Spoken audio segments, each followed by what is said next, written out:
manis sekali. Duh, dapat langsung rekomendasi dari Profesor Mahfud. Gimana rekomendasinya ke pelatih ini nanti ya? Wah. Nah, iya. Jelas. Bener banget ya. Tolong diberi jalan untuk Profesor Mahfud untuk bisa duduk bersama kita. Oke, Ya. kita minta Prof teman-teman tunggu dulu media. mungkin di situ biar teman-teman dari audiens bisa menertibkan dulu supaya agak clear gitu ya. Oke, kepada teman-teman Ya. media, kita minta Awas panas, Prof. buka jalan. Kesini Prof, silakan Prof. Oke. Ya. Mohon izin teman-teman media.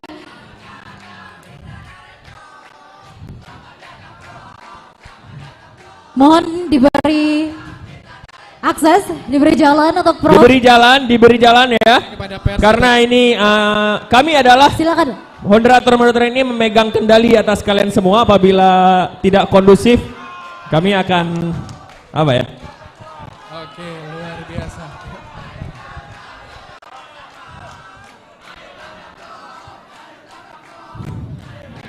Oke, kita minta kepada media untuk sedikit memberi ruang untuk ruang diskusi kita pada malam ini. Ayo lo, mau duduk mana? Oke. Oke, luar Baik, biasa. Prof, mohon izin sebelum kita mulai dialek kita hari ini ada sedikit Cendera hadiah mata. dari kita ya. Boleh. Ini salah satu topik khas Aceh. Wow, ganteng Peci sekali. Aceh, ya. Ganteng ya? Ganteng ya? Ya? Orang kalau ganteng pakai apa aja ganteng loh. Ganteng dong. Iya. Oke. Mau yang mana? Bagus dua-duanya, Prof. Emang orangnya ganteng, gimana dong, Prof? Sih. Cakep banget ya. Yuk kita Oke. duduk ya teman-teman ya. Ya, yuk kita duduk.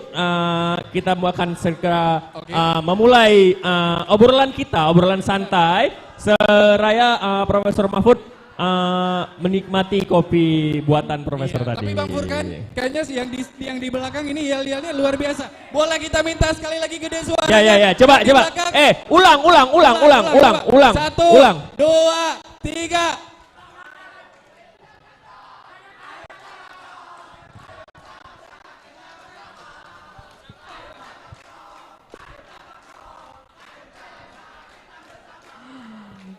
Oke, boleh tepuk tangannya sekali Itu lagi dia. semuanya. Keren. Ayo tabrak Prof. Apa tadi gimana?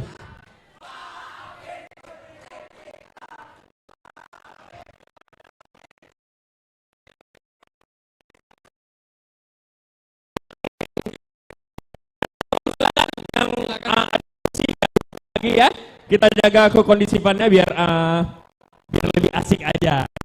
Terus kita ingatkan sekali lagi sudah ada kamera-kamera live streaming ya. Ya. Dan mohon untuk tidak Berdiri, menghalangi untuk berdiri. Boleh? Duduk. boleh ya. Mohon maaf teman-teman yang di belakang. Teman-teman yang di belakang boleh duduk, dibantu duduk. Kalau kita semua duduk, semua bisa kelihatan, ya kan? Abang boleh dibantu duduk. Duduk. Abang ke meja dongker boleh, yang pegang HP boleh ya. Ya, Duduk ya. Oke, ya. siap. Oke. Prof, Selamat datang Prof Mahfud. selamat datang langsung. Furkan. Saya Furkan.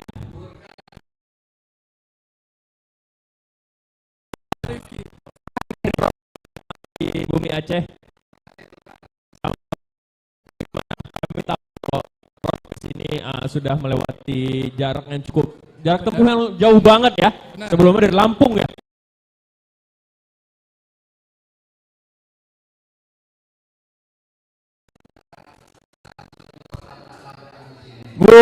Tabrak-tabrakan bersama masyarakat Aceh ya. Oke, Prof, mohon izin sebelumnya Prof sudah siap untuk ditabrak?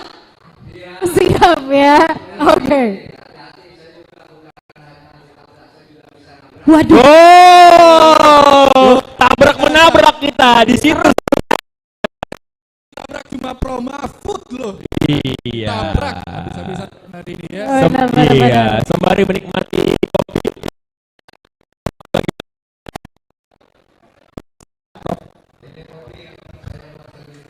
Iya, bener banget. Prof, sehat nggak nih? Makan sudah? Makan. Kebetulan kalau Prof, karena Prof sudah jauh sekali sini kami telah menyediakan, ini adalah canai paling enak di muka bumi ini. Oke. Benar. Beda ya. Hah? Yang terbaik malam hari ini. Iya, Prof. Silakan sambil menikmati cemilan nggak sih kalau canai? Bukan makanan berat gak sih? Sedang ya. Tapi boleh deh. Karbo Boleh, juga, silakan, karbo juga. dengan timnya boleh silakan menikmati canai yang ada di sini. Iya. Ya, Prof ya. Prof. Mulai ya. Mulai ya. Mau yang santai-santai dulu atau langsung kita tabrak aja?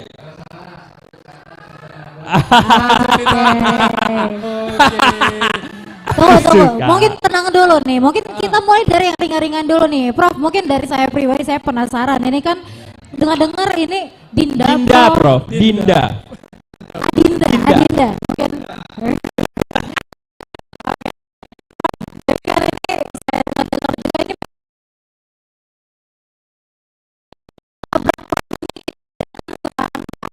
setelah kemarin di beberapa kota sebelumnya. Apa sih Prof yang buat Aceh ini spesial banget bagi seorang Prof Mahfud sendiri nih? Alright.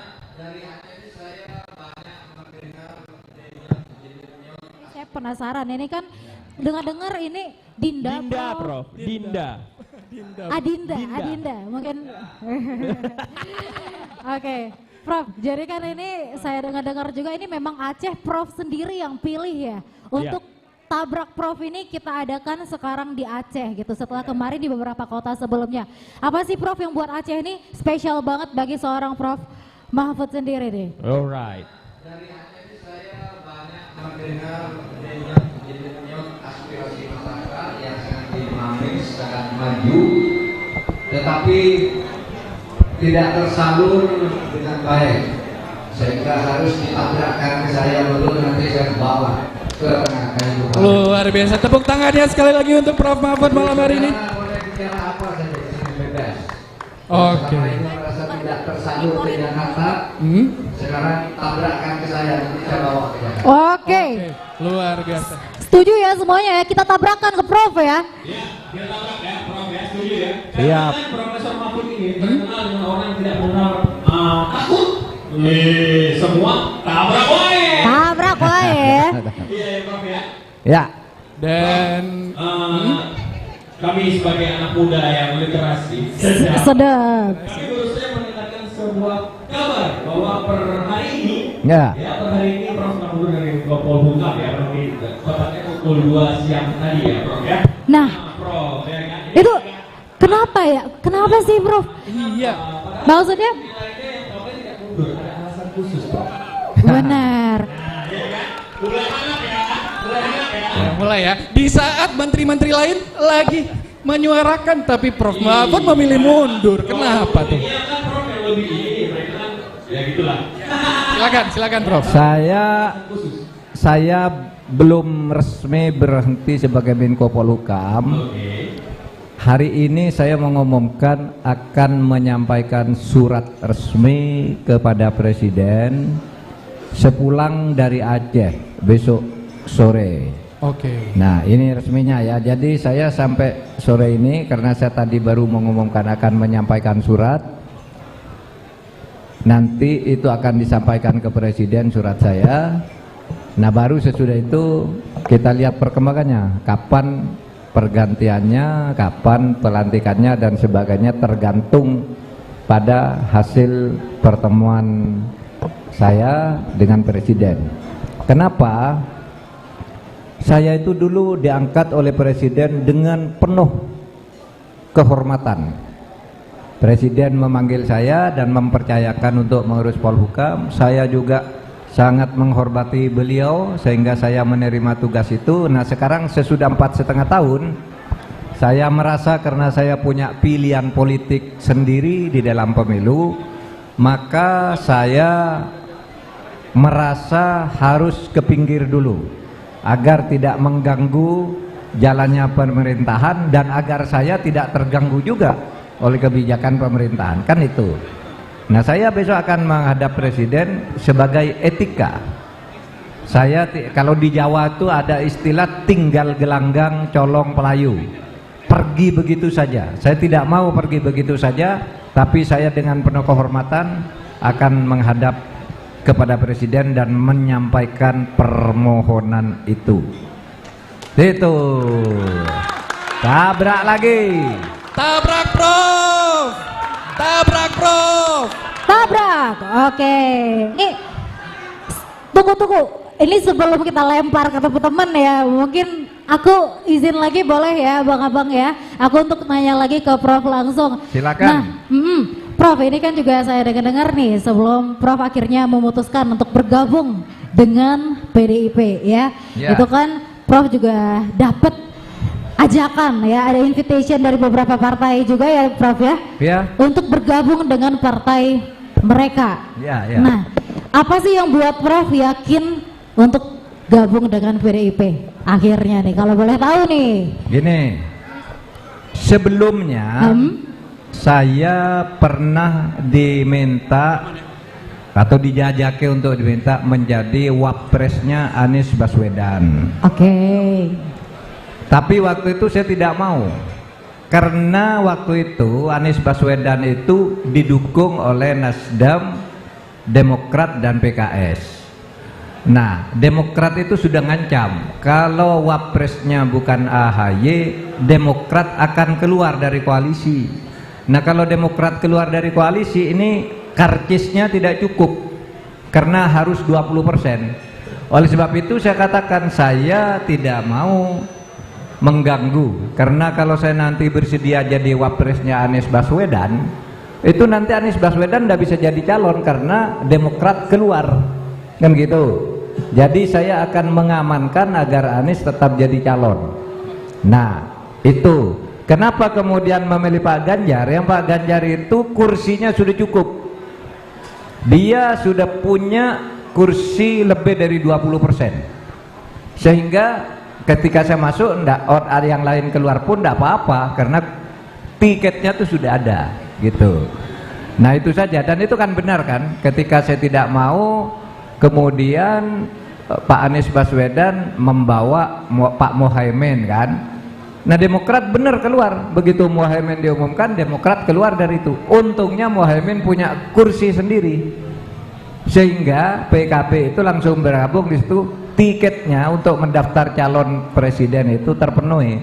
Kalau saya yang masuk tiketnya tidak terpenuhi karena saya ini profesional, bukan dari partai, tidak bawa partai. Paham ya? Luar biasa. Tabrak. Prof, oke. Nanti yang pertanyaannya paling baik ini akan dapat baju ini nih. Aku akan bertanya kalau begitu. Aku suka hadiah. Boleh, kita netral nih, kita moderator ya. Ya, Oke. teman-teman Siapa yang ya. mau nabrak? Silakan. Yuk, silakan. Siapa yang mau tanya? Oke, kita akan memilih ya, kira-kira Tunggu. Sabar Siapa dulu, ya? sabar. Itu teman yang di belakang. Ya, silakan maju ke depan. Yang di belakang yang baju hijau. Yang baju hijau, silakan. Ya. Silakan yang baju hijau. Oke, apakah ini? Boleh? Nah, kita kasih ya mic-nya. Oke. Silakan Bang. Mungkin boleh kenalan dulu kali ya. Ya, silakan duduk di sini. Boleh Aman. duduk Bang? Iya, silakan. Mau salaman dulu nggak usah? Yuk, salaman. Salaman dong. Foto. Oh, dah. Iya. Silakan. Abang namanya siapa dan silakan tabrak. Ya, silakan. Assalamualaikum warahmatullahi wabarakatuh. Waalaikumsalam warahmatullahi wabarakatuh. Saya Rizal dari masyarakat biasa. Rizal. Ya. Jadi cukup unik ketika Prof Mahfud memutuskan untuk datang Aceh. Ya. Dan kita tahu bersama partai dan juga presiden yang Prof bersama sekarang adalah partai yang sangat tidak diterima di Aceh. Jadi Ya. pertanyaannya adalah, apa tawaran Prof untuk kami sebagai masyarakat Aceh untuk akhirnya harus memilih profesor bersama dengan calon presiden yang sebenarnya diusung oleh partai yang tidak kami terima? Ya. Cukup. Ini cukup menabrak ya. Ini mic langsung dimatiin Pak. Cukup. Gantian ya, Mas Rizal. Terima kasih Bang Rizal ya. Sini dulu, Bang Rizal. Bang Rizal, mau kemana? Buru-buru banget. Mana? Duduk dulu Bang Rizal. Duduk dulu. Mas Rizal kuliah di mana? Saya dulu teknik sipil. Teknik sipil sini di Aceh. Oke, baik. Mas Rizal, di luar soal partai politik, saya ini datang dari satu kelompok masyarakat yang punya kesamaan jiwa dengan Aceh, yaitu dari masyarakat yang kental keislamannya. Saya dari Madura, Madura itu keislamannya kental, lalu Aceh itu disebut Serambi Mekah. Iya benar. Iya kan, karena Islam kental. Saya mempunyai jiwa yang sama untuk memperjuangkan nilai-nilai keislaman di dalam kehidupan berbangsa dan negara, sehingga nasionalisme kita itu juga hidup berdasar pandangan keislaman dan keindonesiaan. Itu nasionalisme kita. Nah, yang tawarkan untuk Aceh apa? Tentu saja suasana pendidikan di Aceh. Saya hari pertama kampanye di sini dari Sabang, ya. Nah, dari Sabang itu saya melihat di Aceh ini misalnya infrastruktur masih rusak, tapi yang saya lihat itu adalah guru-guru agama di sini sangat penting perannya untuk mendidik masyarakat.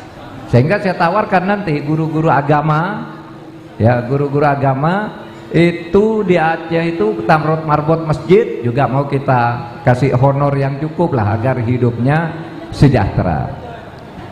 Yang kedua, untuk politik yang lebih jangka menengah di Aceh ini pada kira-kira 2 tahun yang akan datang dana otsusnya akan habis.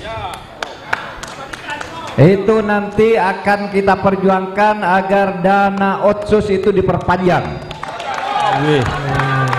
untuk pembangunan Aceh, ya.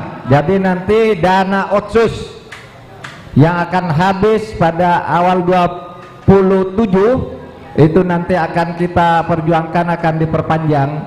Kalau bisa nanti bisa diatur dengan perpres. Kalau tidak, kita bisa cepatnya mengubah undang-undang itu, karena cukupnya apa waktunya cukup, ya. Misalnya merubah satu pasal bahwa ini nanti akan diperpanjang. Seperti yang Papua itu kan hanya mengubah satu pasal sebenarnya, sehingga bahasnya cepat. Aceh juga akan kita berikan yang sama. Tawaran berikutnya, ketika saya diminta menjadi calon wakil presidennya Pak Ganjar oleh partai pengusung 4, PDIP, P3, Hanora, dan Perindo, itu saya diberi 4 tugas yang berkaitan juga sebagiannya dengan Aceh. 1, penegakan hukum, 2, pemberantasan korupsi, 3, penegakan dan perlindungan HAM, hak asasi manusia, termasuk menyelesaikan pelanggaran HAM masa lalu, dan keempat, membangun demokrasi yang substantif. Oke, sebentar dulu. silakan, cukup. Ini kayaknya bajunya kekecilan kalau bukan rezeki. Oke, nanti ke sana. Ukurannya. Terima kasih. Siapa lagi yang bertanya? Oke. Bang Furkan cewek, mungkin ya? yang cewek. Yang cewek. Cewek. Oke, kita Cewek pengen dulu. dari yang cewek dulu ya. Kita cewek dulu. Silakan. Biar seimbang ya. Boleh. Ada cowok, ada cewek ya. Kenalan dulu Kak, boleh? Kakaknya namanya siapa Kakak? Dan silakan tabrakkan Kakak. Duduk Kakak. Baik, terima kasih. Sebelumnya selamat datang Prof di negeri Serambi Mekah. Bagi saya. Perkenalkan, saya Rika Yusrina. Saya seorang mahasiswa akhir sekarang kebetulan Pak. Ya. Sebelumnya ada 2 pertanyaan yang ingin saya tanyakan. Yang pertama terkait visi misi Bapak. Yuk. Terkait program Bapak itu kan ada berantas KKN pungli dan juga mafia hukum. Ya, ingin saya tanyakan bagaimana kabar Harun Masiku sekarang Pak, yang tidak tahu di mana. dan juga nanti mungkin apa solusinya ketika Bapak sudah menjabat. Kemudian terkait salah satu statement Bapak, karena sekarang kita sangat sangat hangat dengan isu Rohingya, Pak. Rohingya. Ya, waktu itu Bapak sempat berstatement bahwa Aceh, mohon maaf mungkin ada salah Pak, seingat saya Aceh tidak tahu berterima kasih karena saat tsunami dibantu oleh seluruh dunia. Tapi apa kabarnya ketika kami sekarang, tanah Nagro Aceh yang diperjuangkan dengan konflik Aceh? Oke, Belum cukup. selesai, Pak. Dua saja pertanyaannya. Iya, Pak. Saya jelaskan lebih lanjut, Pak. Kenapa kemarahan ini ada oleh rakyat Aceh? Karena takut terjadi seperti yang terjadi di Israel. Tuan rumah diusir oleh pendatang. Itu salah satu tekanan. Bagus. Ya. Tabrak. Karena itu, Pak, orang Aceh juga memikirkan tentang bagaimana tidak dibantu karena kedatangan ini sejak 2015. Ya. 2017. Oke, cukup. Ya. Sudah paham. Ayo. Oke. Paham. Geser dikit ke sini kakaknya. Saya tabrak ya, saya tabrak balik ya. Tabrak balik Kak. Pertama saya tidak pernah mengatakan rakyat Aceh tidak tahu berterima kasih. Tidak ada itu, tidak ada. Saya katakan ketika Aceh dilanda tsunami, seluruh dunia ikut membantu ke kita. Kenapa sekarang ada orang ngungsi, tidak kita bantu sebentar? Cuma saya bilang gitu, tidak ada kata tidak tahu berterima kasih. Itu hoax luar biasa. Oke. Tabrak. Yang kedua, kasus Rohingya ini dulu tahun 2015 masyarakat Aceh dan seluruh umat Islam Indonesia minta agar Rohingya ditolong karena dianggap ini isu pengusiran agama. Sehingga dulu ditampung di sini dulu karena sini dulu yang setuju. Gitu. Tetapi ini ternyata setiap bulan, setiap tahun berkembang masuk menjadi tempat perdagangan orang. Maka kita sudah menolak ke dunia internasional. Tapi yang sudah terlanjur masuk kan tidak boleh dibuang. Kita negara yang punya rasa kemanusiaan. Ya. Oleh sebab itu, saudara juga harus tahu, mereka yang Rohingya di sini itu hanya sementara untuk segera dipulangkan ke daerah lain yang menandatangani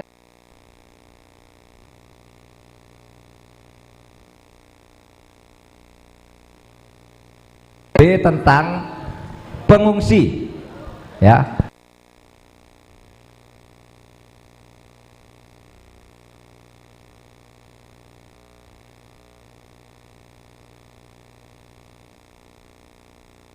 Dan saudara, yang di sini nih bukan makan hak saudara.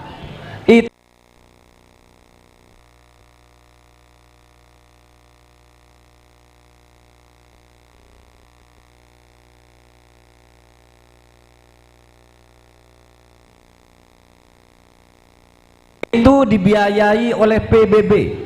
Orang Rohingya yang di situ tuh dibiayai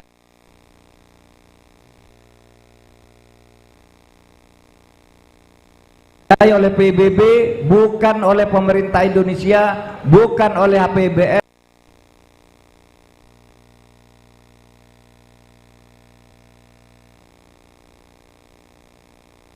dan bukan oleh HPBD. Ya, jadi kita ini hanya menampung. Sekarang kita lagi lobby-lobby untuk segera mencari tempat. Karena begini, saudara,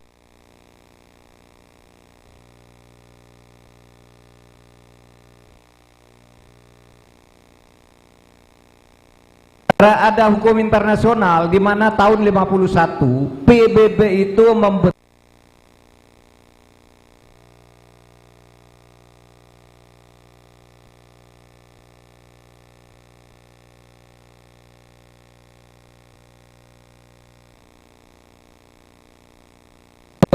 komisi konvensi tentang perlindungan pengungsi. Nah, Indonesia itu tidak ikut menandatangani, sehingga sebenarnya Indonesia bisa saja ngusir karena Indonesia tidak ikut menandatangani konvensi itu. Tapi Indonesia punya politik kemanusiaan. Gimana orang sudah sampai di sini mau dibuang di laut? Tidak boleh. Tetapi kita lokalisir dulu masalahnya, ini tepatnya, kemudian nanti kita kembalikan. Saudara ini sering bertanya soal Harun Masiku. Harun Masiku itu sekarang sedang lari, sedang dicari oleh KPK. KPK itu adalah institusi sendiri di luar eksekutif. Jadi KPK itu begini, KPK itu bukan lembaga legislatif, bukan lembaga yudikatif, tapi lembaga penegak hukum pidana yang berada di rumpun eksekutif tapi bukan bawahan pemerintah. Dia independen, dia yang cari.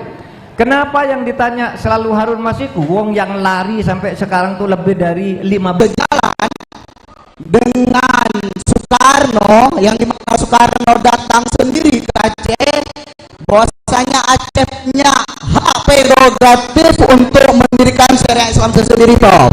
Yang kedua, modal bangsa Indonesia ini diberikan oleh rakyat Aceh, itu tidak luput, Prof. Banyak sekarang SDM di mana anak Aceh tersendiri dibuang di negeri, Prof.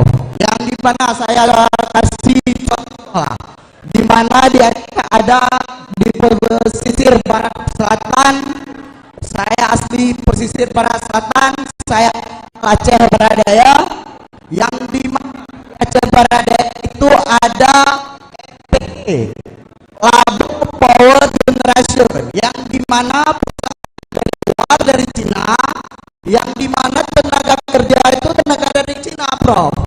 Saya pernah berbicara dengan kawan-kawan Labo, yang di mana orang ini kalau beradu SDM siap, apapun siap diadu, tapi dengan alasan bahwasanya pihak perusahaan punya passing grade tersendiri.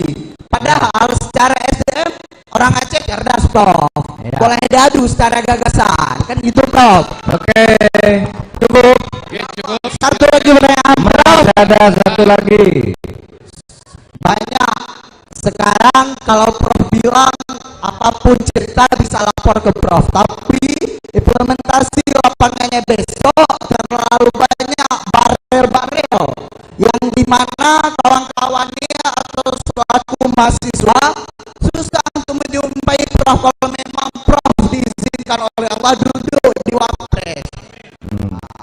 Bagaimana solusi konkretnya dari Prof?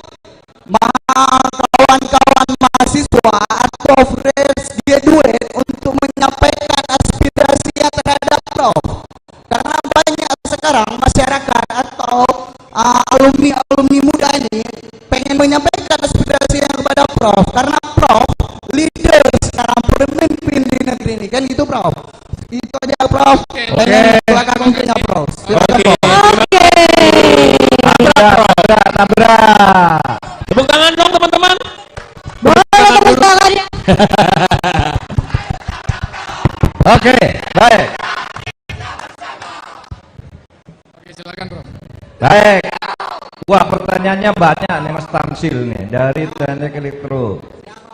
Gini ya, Aceh merasa beberapa kali ditipu oleh pemerintah pusat.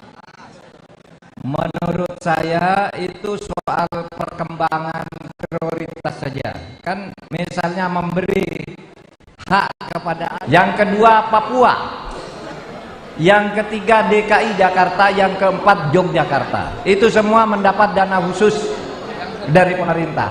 Sudah dikhususkan Aceh dulu, mungkin zaman Bung Karno masih terlalu rumit soal politiknya. Sekarang sudah diberikan, coba apalagi yang tidak diberikan? Diberikan.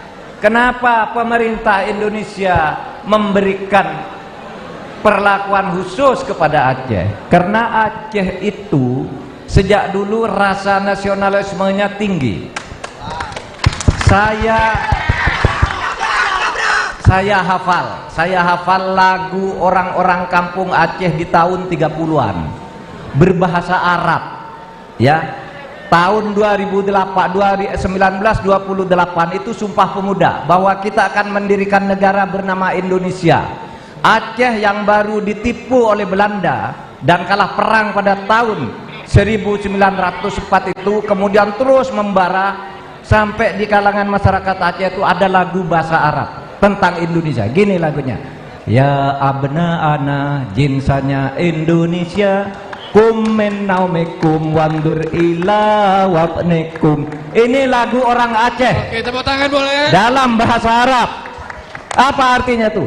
Hai anak-anakku, kebangsaan kita ini adalah Indonesia. Oleh sebab itu bangunlah wahai pemuda Aceh, mari bela tanah air kita Indonesia. Itu tahun 1930. Oleh sebab itu pemerintah Indonesia kemudian di saat merdeka itu mendapat dukungan kuat dari rakyat Aceh tadi. Sampai kalau perlu, kalau Indonesia agar kemerdekaannya ini bertahan, kalau perlu orang Aceh akan menjual kuburan-kuburan untuk membantu negara kesatuan Republik Indonesia. Oleh sebab itu Aceh adalah tempat yang sangat penting, ya, bagian yang sangat penting bagi Indonesia sehingga diberi kekhususan, mendapat otonomi khusus dan sebagainya. Saudara, soal perusahaan dari Cina, nah itu menjadi isu. Ada di Morowali, di Aceh, di mana lagi, di mana perusahaan Cina masuk, kemudian penduduk lokal itu disingkirkan. Nah itu selalu menjadi isu. Saya sudah ngecek apakah isu benar, mungkin ada benarnya, tapi ada dasarnya yang dibuat. Ketika orang Cina mau investasi, dia mensyaratkan bahwa mereka akan membawa pekerjaannya sendiri. Kalau tidak begitu mereka tidak mau investasi, karena mereka juga ingin membelanjakan uang untuk rakyatnya. Oleh sebab itu mereka investasi di berbagai tempat, membawa tenaga kerja sendiri. Tapi pemerintah Indonesia menentukan syarat. Setiap satu tenaga kerja Cina masuk ke Indonesia harus ada 8 orang lokal yang dipekerjakan di situ, sehingga perbandingannya tetap 1:8.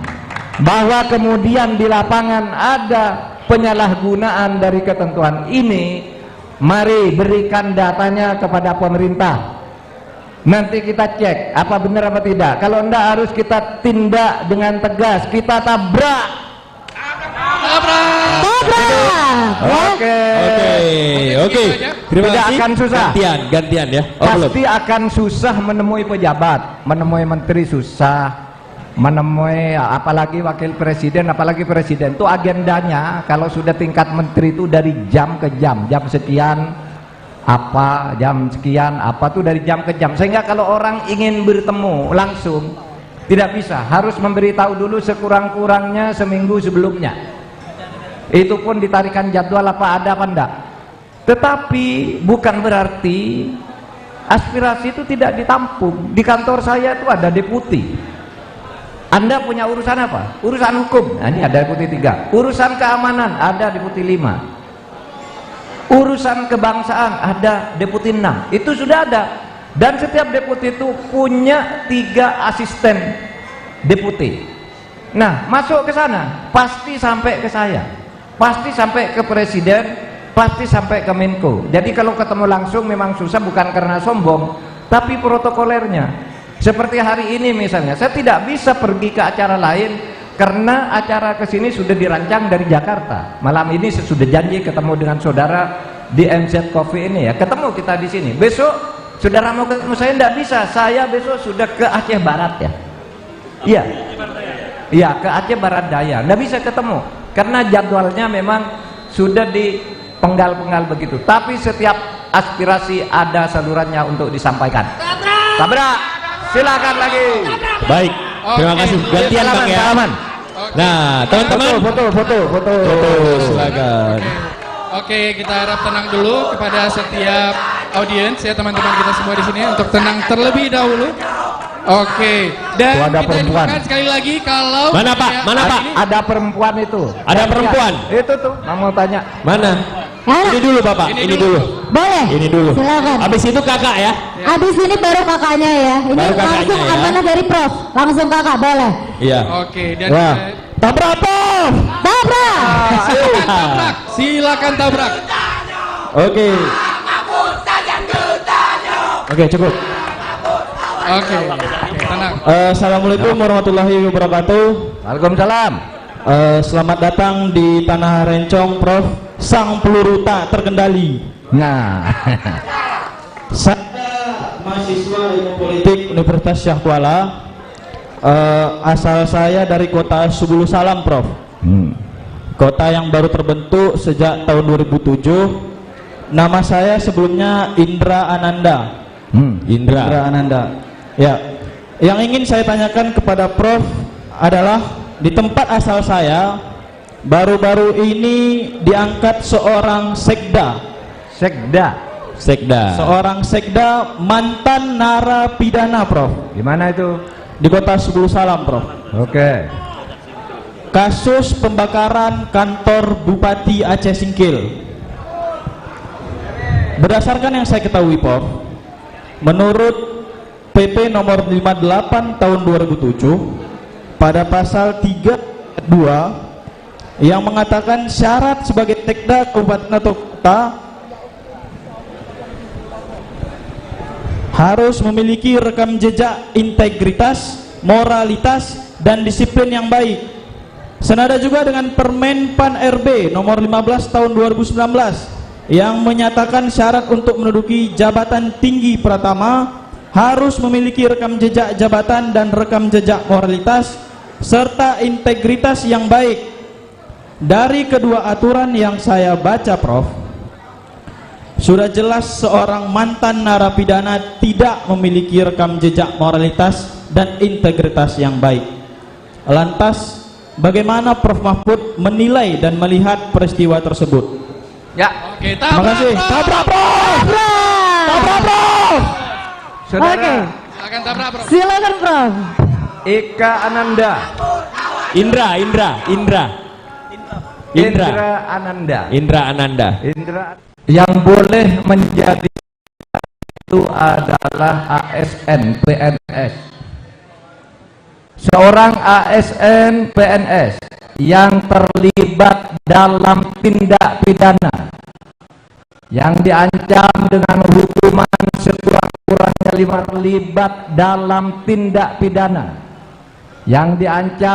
hukuman sekurang-kurangnya 5 tahun, kemudian dijatuhi hukuman, meskipun hukumannya hanya 1 tahun tapi ancaman pidananya 5 tahun, maka dia tidak boleh lagi menjadi PNS atau menduduki jabatan di pemerintahan. Itu jelas aturannya. Tabrak, Prof. Tabrak, Prof.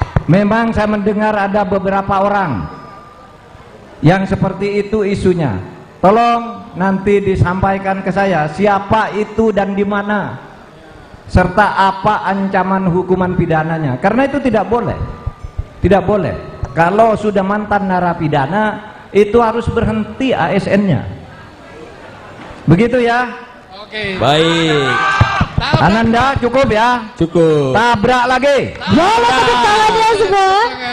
Oke, boleh tepuk tangan dulu sekali lagi. Tepuk tangan sekali lagi buat Prof. Oke, luar biasa. Tadi Prof ada yang pengen. Ibu ini dulu ya. Ayo, Ibu ini silakan. dulu ya, Dinda Ini yang ya. ngatur. Boleh. Silakan Ibu, Jadi, Bang silakan. Bang Furkan, kita menyisakan 2 pertanyaan terakhir. 2 pertanyaan terakhir. Nanti 1 pertanyaan terakhir. Setelah Ibu ini berarti 1 lagi. Pertanyaan terakhir.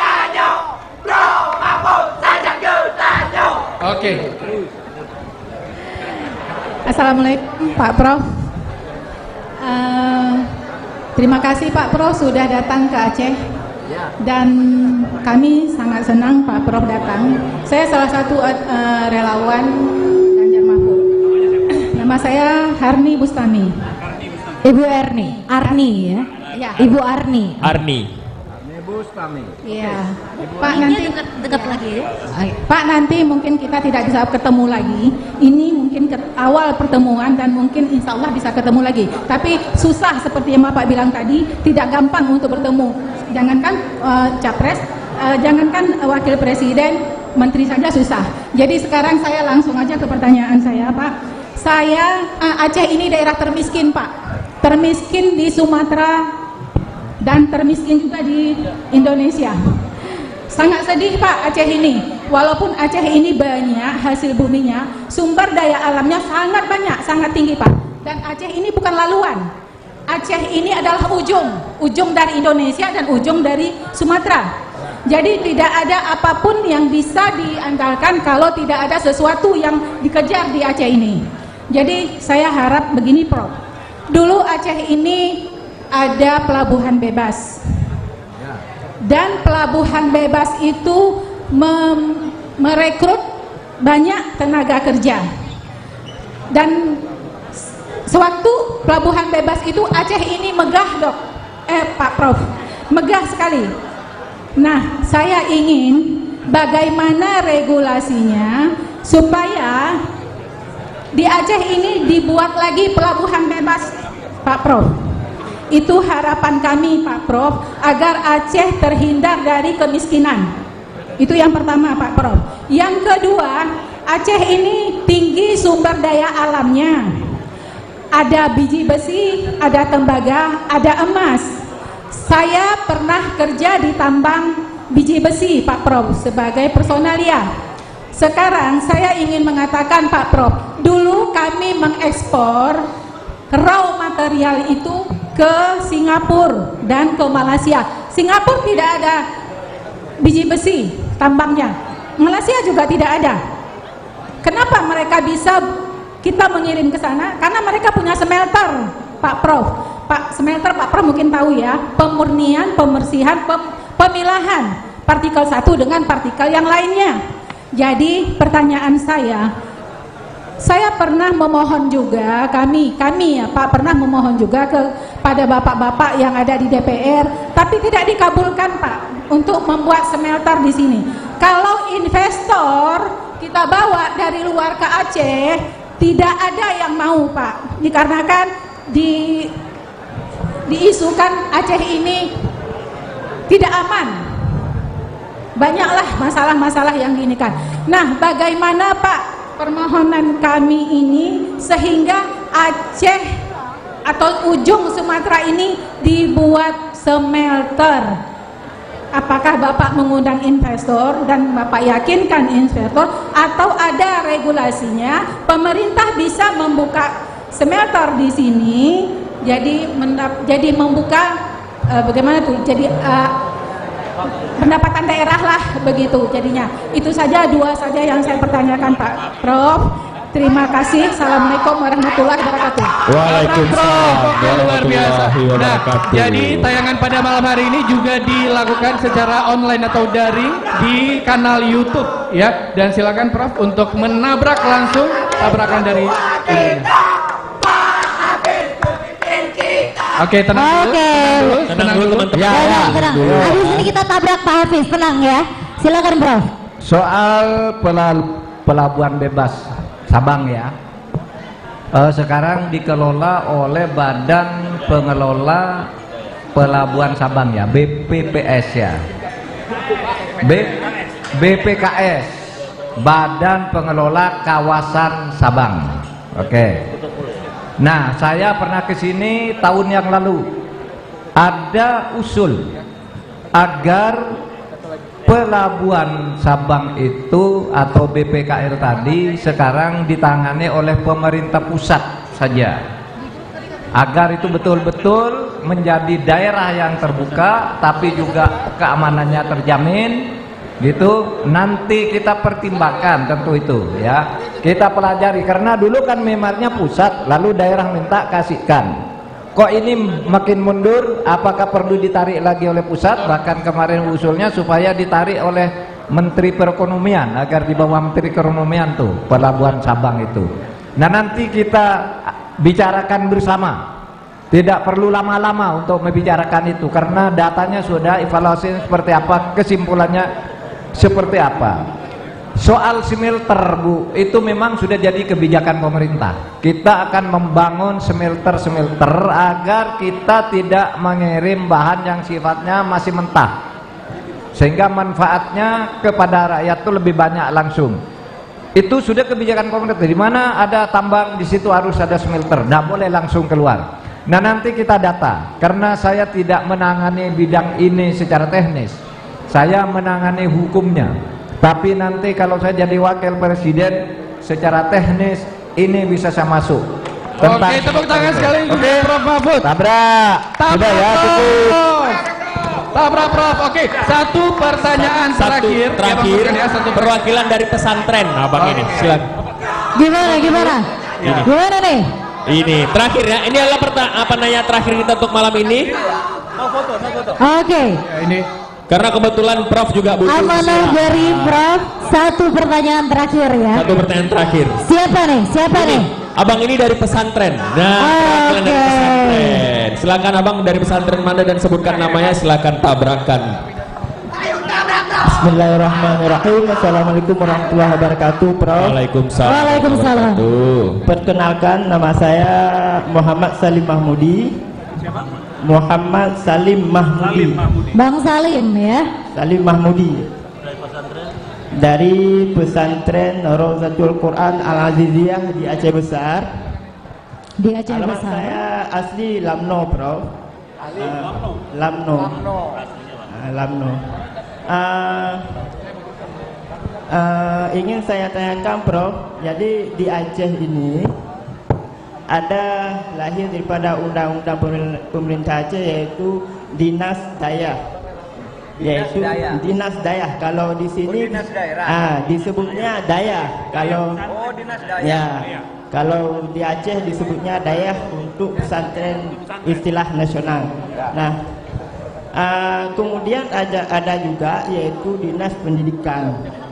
Nah, kalau Prof, insya Allah ditakdirkan menjadi wakil presiden, apakah bisa mengimbangi dana anggaran untuk Dinas Pendidikan dan juga Dinas Pendidikan Daerah Aceh?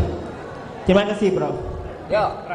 Oke, luar biasa. Oke, itu adalah penanya Terakhir ya. Baik, ini ada dua wilayah kementerian. Dinas Daya itu berada di bawah Kementerian Agama, sedangkan Dinas Pendidikan berada di bawah Kementerian Pendidikan dan Kebudayaan Ristek. Nah, oleh sebab itu kemudian mungkin dananya agak berbeda.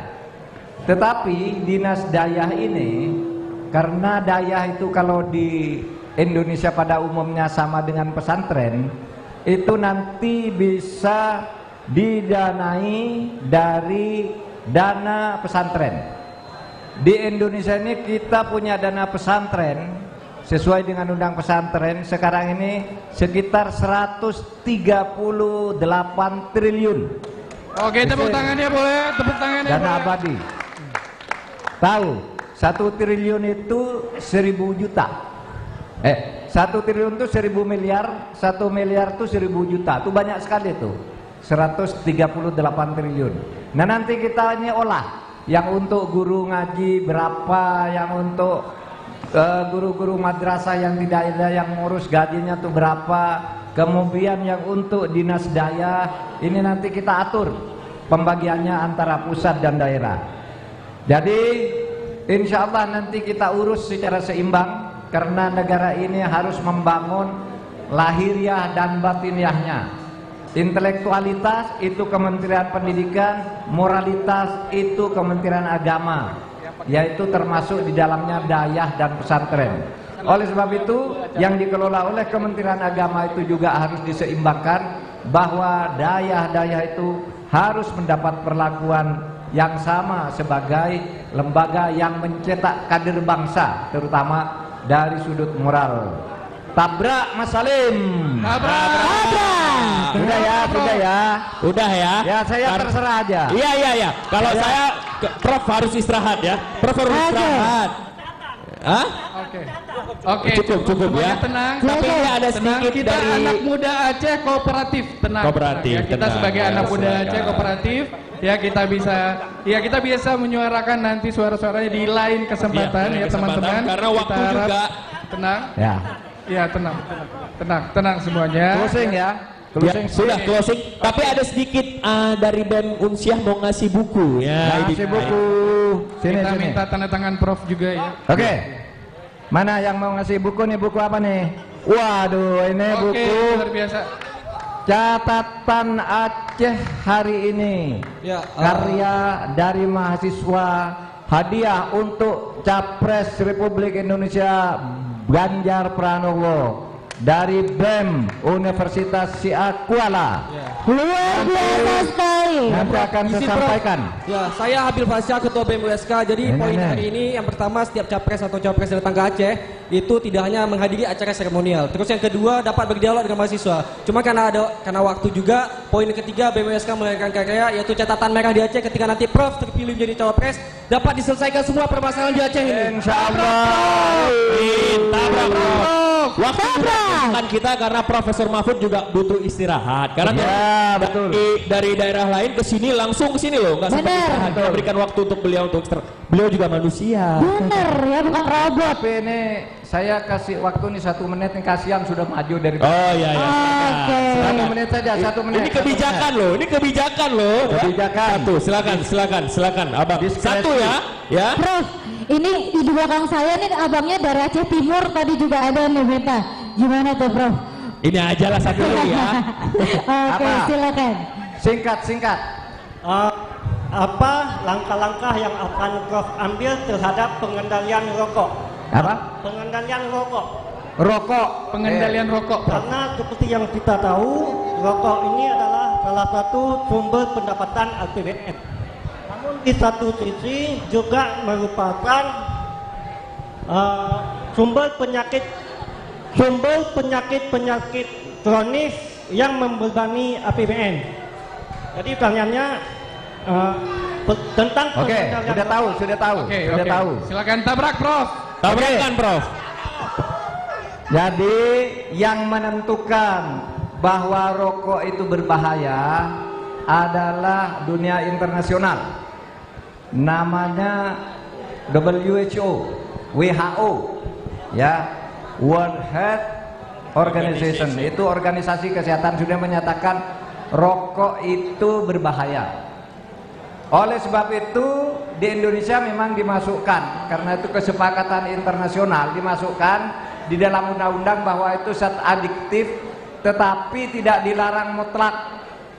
Oleh sebab itu pabrik rokok masih diizinkan, tapi tidak boleh membuat iklan. Kalau membuat iklan, belilah rokok ini, tapi ingat bahwa rokok itu berbahaya. Itu satu. Yang kedua, cukai memang dibuat mahal agar masyarakat secara pelan-pelan mulai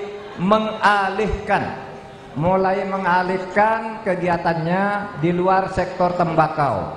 Tapi saudara sekalian, kalau itu adalah kenyataan yang hidup di tengah-tengah rakyat, kita harus tetap melindungi, baik melindungi kesehatan masyarakatnya maupun melindungi dan mendukung para petani tembakau. Itu yang dilakukan oleh pemerintah sekarang. Tabrak. Oke. Saudara, baik. Saya ingin sampai lupa Prof ya. Akan dihadiahkan malam hari ini. Saudara, saya ingin mengucapkan terima kasih banyak kepada rakyat Aceh dan saudara-saudara sekalian, baik yang saat ini saya sebagai pemerintah, atas dukungan rakyat Aceh terhadap Negara Kesatuan Republik Indonesia, sehingga sekarang negara kita semakin maju melangkah untuk semakin memantapkan dirinya. Oke, tepuk tangannya kepada saudara sekalian, saya juga berterima kasih atas kehadirannya malam ini, karena yang saudara-saudara sampaikan tadi bukan